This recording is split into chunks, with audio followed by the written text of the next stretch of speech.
세 번째는 고등학교 영양식생활 교육자료 활용이 되겠습니다. 보시다시피 고등학교 교육자료도 학생용 교재, 교사용 지침서, PPT 이렇게 세 가지로 구성되어 있습니다. 고등학교 학생용 교재입니다. 고등학생도 도입, 전개, 정리, 가정, 지역사회, 연계 이렇게 구성되어 있고 도입에서는 단원 열기로, 전개는 기본과 활동으로, 정리는 간단한 학습 내용 정리, 가정, 지역사회, 연계 이렇게 구성하였습니다. 내용 체계에 대해 틀에다가 6개 단원을 넣어두었습니다. 고등학교는 식생활과 건강 영역에서는 1단원과 2단원과 3단원이, 식생활과 안전의 경우에는 3단원은 식생활과 건강에도 관련되어 있고 식생활과 안전에도 관계되어 있는 것을 볼 수 있습니다. 식생활과 문화의 경우에는 4, 5, 6단원이 관련되는 내용으로 편성되어 있습니다. 표지 보여드리고 있습니다. 차례는 1단원부터 6단원인데 고등학교 1단원은 생애주기별 영양관리, 2단원은 식품 속 카페인과 나트륨과 카페인 죄송합니다. 제가 거꾸로 읽었네요. 세 번째는 가공식품의 선택, 네 번째는 기후변화와 식생활, 다섯 번째는 미래의 식생활, 여섯 번째는 식생활과 진로 탐색으로 구성하였습니다. 자, 1단원 보여드리겠습니다. 중학교에서 앞서 청소년기 영양관리를 배웠고 고등학교 가면 청소년기 포함 본인뿐만 아니라 태어나서 노인이 돼서 이 세상을 떠날 때까지 일평생의 영양관리를 어떻게 해야 되는지에 대해서 신문기사 일부들을 제시하면서 학생들에게 관심을 불러일으키도록 하였습니다. 그리고 각 영아기부터 시작해서 유아기, 아동기, 청소년기, 성인기, 노인기까지 특징과 영양의 특징들 제시하였습니다. 그리고 정리 부분에 대해서는 생애주기 단계별로 어떻게 상담해야 하는지에 대해서 좀 스스로 이 4가지 경우 중에 하나를 선택해서 본인이 증상과 상담 내용과 이유에 대해서 기술해보는 것으로 구성하였습니다. 가정지역사회 연계는 학생들이 기술가정이라든지 또 제가 그냥 스킵했습니다만 영양식생활 교육에서도 보충자료로 선생님들한테 제시했던 그런 식품 구성 자전거를 제시하면서 내가 가족들을 위해서 어떤 식단을 구성할 수 있는지 실제로 구성해 보도록 하는 그런 내용으로 제시하였습니다. 2단원은 식품 속 나트륨과 카페인입니다. 카페인은 중학교, 고등학교 모두 학생들이 공부로 인해서 점점 더 많이 섭취하는 문제점이 있기 때문에 중고 동일하게 넣었고요. 물론 난이도 조정은 하였습니다. 초등학교 때는 나트륨과 설탕 섭취에 대해서 설명했고 중학교는 앞서 말씀드린 카페인과 함께 설탕, 당에 대해서 설명했고 고등학교는 나트륨과 카페인에 대해서 구성하였습니다. 나트륨, 카페인에 대한 설명과 그래프를 보고 스스로 내용을 파악해 나가도록 기본에도 앞서 말씀드렸듯이 학생들이 직접 참여형으로 활동할 수 있도록 했습니다. 그리고 학생들이 글줄 읽는 것도 필요하지만 좀 그림을 많이 넣어서 흥미를 유도할 수 있도록 그렇게 구성하였습니다. 활동 2는 영양성분 표시에서 나트륨량 찾기인데 이 영양성분 표시는 이 단원에서 설명하지 않더라도 앞에 조금 제시는 했고요. 앞에서 초등학교, 중학교 때도 배웠기 때문에 충분히 읽을 수 있는 능력은 가지고 있습니다. 물론 만약에 선생님들이 우리 학교 학생들은 조금 부족하다 싶으시면 중학교 교재라든지 고등학교에서 다른 단원 교재에서 조금 더 발췌하셔서 연계하실 수 있겠습니다.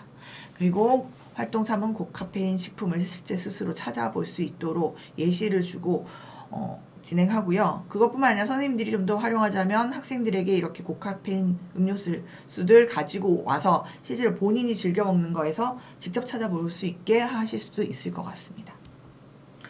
3단원 가공식품의 선택 보시면 요즘은 가공식품뿐만 아니라 초가공식품에 대해서 많이 얘기하기 때문에 이에 대해서 설명해주고 어떤 주의를 해야 되는지 어떤 것들을 가공식품 먹지 마라 할 수는 없습니다. 비가공식품, 자연식품만 먹고 살아라 이럴 수는 없습니다. 요즘은.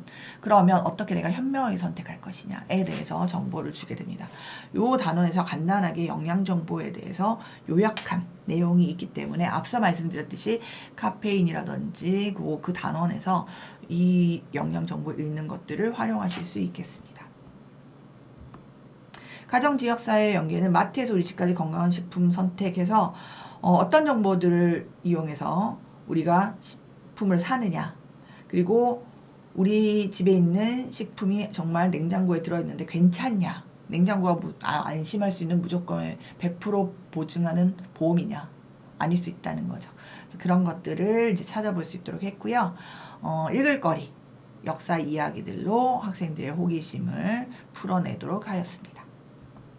4단원은 기후변화 식생활입니다. 최근에 선생님들이 교육 주제를 많이 활용하고 계시는 거고, 햄버거 하면 무조건 어른들은 나쁘다, 학생들은 너무나 익숙하다. 아침부터 햄버거 먹을 수 있고, 어른들 세대는 예전에는 간식 개념이었지만 학생들은 식사입니다. 그래서 이 친숙한 햄버거가 기후변화와 어떻게 연계될 수 있는지 이 단어에서는 햄버거와 함께 이 내용을 전체로 쭉 풀어나갔습니다.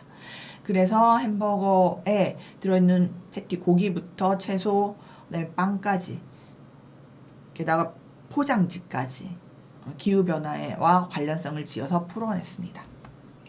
그리고 기후변화에 대처하기 위해서 우리 식생을 어떻게 해야 되는지까지 했고, 또 활동에서는 채식버거를 만들어보고 또 챌린지 영상을 만들도록, 학생들이 앞서 말씀드렸듯이 그 글을 쓰는 능력도 필요하지만 그림 그리거나 특히 영상 촬영이 학생들에는 너무나 익숙하기 때문에 자기가 생각하는 것들을 다양한 방식으로 구현하고 표현할 수 있도록 그렇게 해보았습니다. 5번째 단원은 미래의 식생활입니다.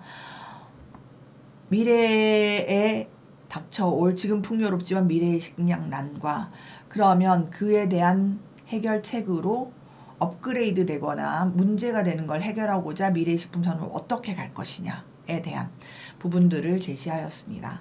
그리고 여기서는 정리를 크로스워드로 학생들이 간단하게 해보도록 했고요. 가정지역사회 연계는 흔히 학생들이 한 번쯤 봤을 것 같은 명화를 제시하고, 기본 1600년대에 다른 나라에서의 그 주방, 부엌과 본인들이 앞으로 생각하는 미래의 가정이든 급식소의 식탁 또는 주방, 부엌을 한번 실제로 그려보도록 그렇게 구성하였습니다. 6단원은 진로 탐색입니다. 교육과정에서 진로 교육에 대해서 상당히 강조하고 있고요. 학생들이 초등학교부터 진로 교육을 열심히 받고 있습니다. 하지만 이 진로 교육이 학생들에게 이 체감하기에는 여전히 어렵고요. 그리고 특히 이 단원에서는 이제 대학에 진학을 앞두고 영양식생활과 관련되는 직업을 내가 선택했을 때 어떤 진로로 갈 수 있는지에 대해서 다양한 환경 변화, 미래의 진로, 지금 잘 나가는 직업이 아니라 향후 어떻게 사회가 바뀌고 그에 따라서 내가 미리 준비해서 그 진로로 갈 수 있느냐를 생각해 보도록 하였습니다. 그래서 내용 중에 제가 일부 발췌했습니다. 전체 내용은 교육자료 직접 찾아보시면 되고요. AI와 미래 식품이 이렇게 갈 거고 여기에서 내 직업은 어떻게 갈 거냐. 그럼 푸드 시스템, 생산부터 시작해서 소비하고 마지막 재활용 폐기까지 이 여러 단계 내에서 어떤 직업들이 있으며 현재 직업은 이런데 앞으로는 어떤 직업으로 바뀔 거고, 그럼 내가 미래를 위해서 어떻게 준비할 것이냐를 생각해 보도록 활동을 구성하였습니다. 가정지역 사회 연계는 요즘 학생들에게 너무나 익숙한 밀키트 제품 개발자로서 내가 어떻게 할 수 있을 것인지에 대해서 한번 생각해 보는 것으로 했고요. 읽을 거리는 UN 푸드 시스템 정상회의의 내용들을 학생들한테 소개를 하면서 단순히 소개가 아니라 이런 것들이 어떤 내용인지, 그리고 앞으로 어떻게 미래가 바뀔지 예측하도록 읽을 거리에도 학생들이 활동처럼 접근할 수 있도록 구성하였습니다. 교사용 지침서 되겠습니다. 고등학교 교사용 지침서 중에 샘플로 5단원입니다. 미래의 식생활, 중학교와 구성은 동일합니다. 5단원의 경우에 어떤 식생활과 문화 영역의 음식문화 핵심 개념과 관계되고 성취 기준은 12-03-02와 12-03-03입니다. 앞서 말씀드렸듯이 9는 중학교고 여기 나온 12는 고등학교라는 의미입니다. 그리고 학습 목표와 차시 분량은 3차시고 국어, 사회, 도덕, 기술과정, 미술과 교과 연계할 수 있다라고 제시했습니다. 그리고 연계할 때 어떤 그 단원과 연계되느냐를 확인할 수 있도록 교과서마다 단원이 다르기 때문에 성취 기준을 제시하여서 그 교과의 성취 기준과 영양식생활 교육의 성취 기준을 매칭시켜서 수업을 설계하실 수 있도록 했습니다. 학습 및 평가 설계, 앞서 설명한 바와 같이 고등학교에서도 동일한 방식으로 제시했고 교수학습 과정도 제시하였습니다.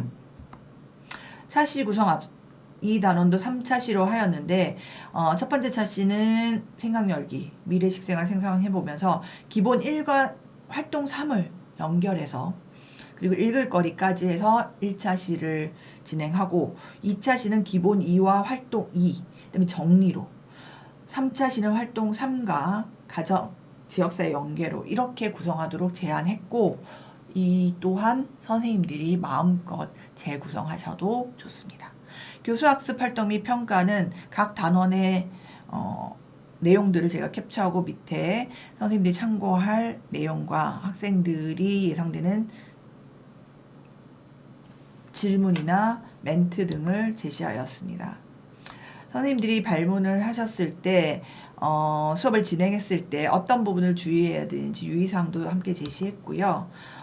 빈칸인 경우에는 예를 들어서 예시로 작성할 수 있는 예시들도 몇 가지 제안하여서 학생들에게 아이디어를 줄 수 있는 처음에 어떻게 작성해야 되는지 잘 모르는 그래서 헤매는 학생들을 위해서 선생님들이 제안하실 수 있도록 제시하였습니다.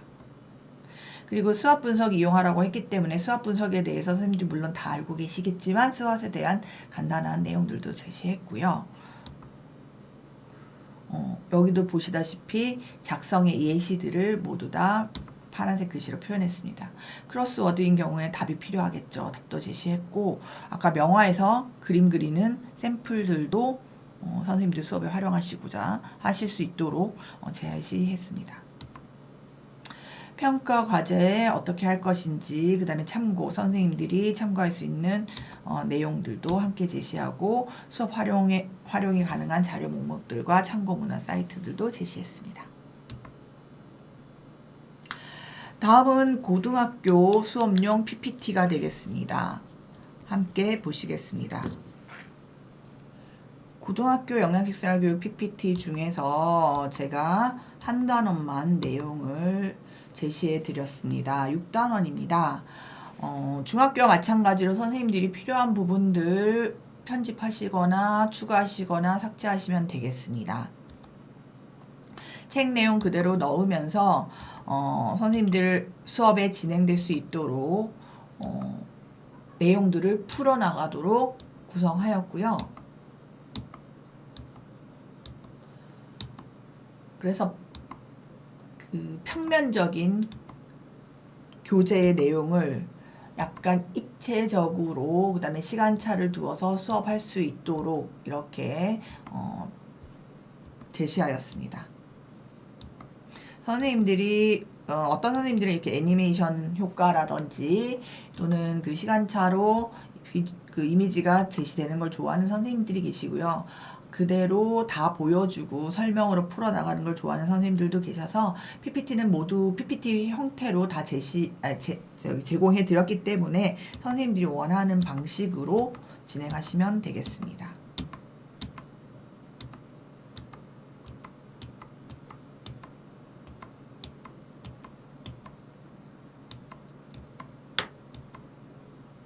그리고 이런 경우는 이제 그 미래 식생활, 그다음에 식품 산업에 대해서 실제로 확인할 수 있게 QR코드도 제공하여서 좀 더 교재에서만 국한된 수업이 아니라 확장적인 수업을 할 수 있도록 구성된 부분들도 있습니다.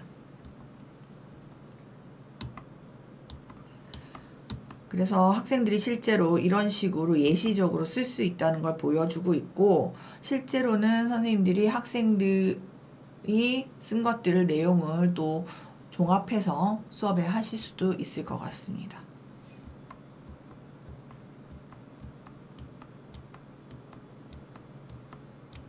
정리 같은 경우에는 학생들이 이것보다도 더 많은 빈칸을 채워낼 것 같죠. 예.